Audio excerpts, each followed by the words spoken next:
Hi, my name is Brad Hill, and it's good to be with you guys again. And today we're going to go over James chapter 3, specifically the part talking about how we tame our tongue.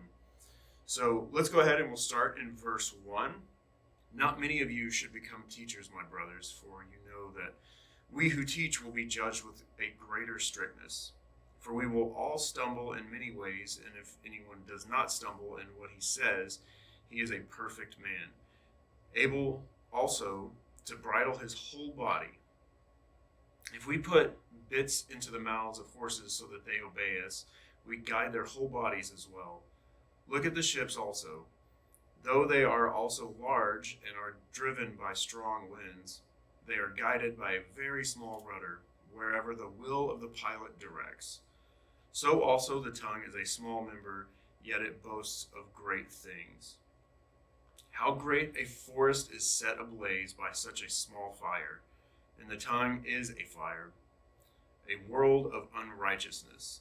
The tongue is set among our members, straining the whole body, setting on fire the entire course of life, and set on fire by hell. For every kind of beast and bird, of reptile and sea creature can be tamed as it has been tamed by mankind.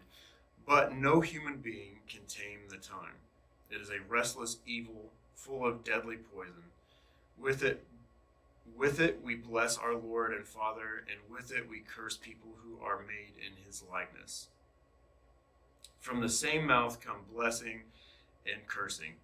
My brothers, these things ought not be so. Does the spring pour forth from the same opening both fresh and salt water? Can a fig tree, my brothers, bear olives, or a grapevine produce figs? Neither can a salt pond yield fresh water.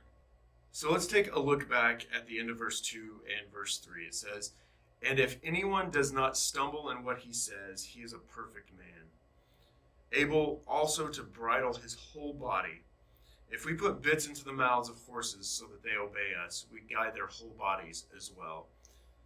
So what James is really pressing into here is this idea of self-control and how it really starts with our mouths. It's not just what we say, though. It's how we say it. It's our entire attitude. Everything that comes out of our mouth, tone, inflection, speech, words, all of it has everything to do with self-control.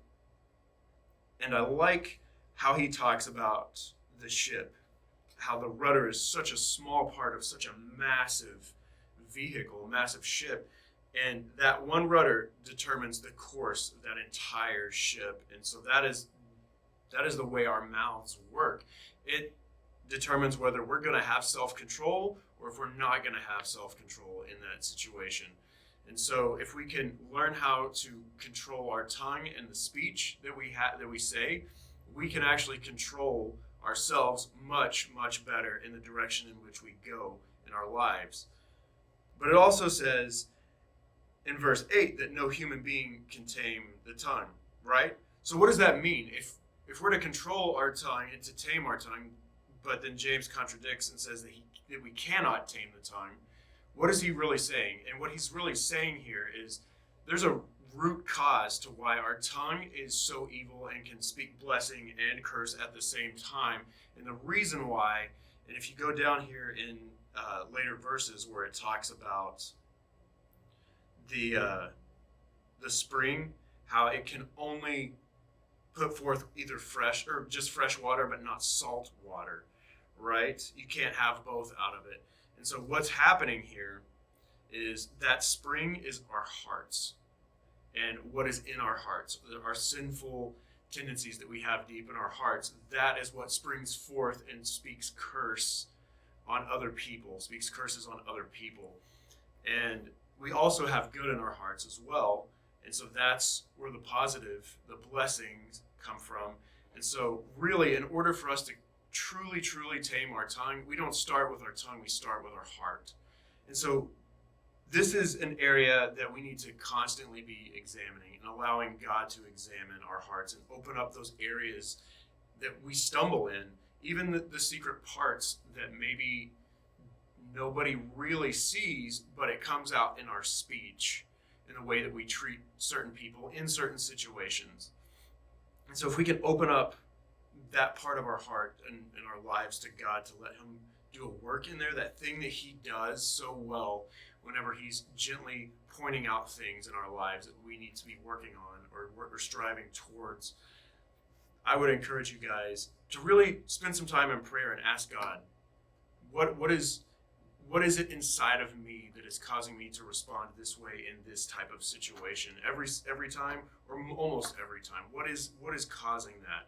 And seeing if there's a way that you can grow in that area and become stronger so that you do actually have control over your tongue in those situations.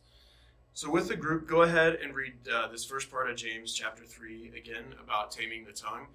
See if something new jumps out as you read together. To me, this is what stuck out, how we can truly tame our tongue by taming what's in our heart and working on our heart issues. Maybe there's also something, a heart issue that you need some help and some prayer through. Discuss that with the group as well. And I will see you guys in the next video.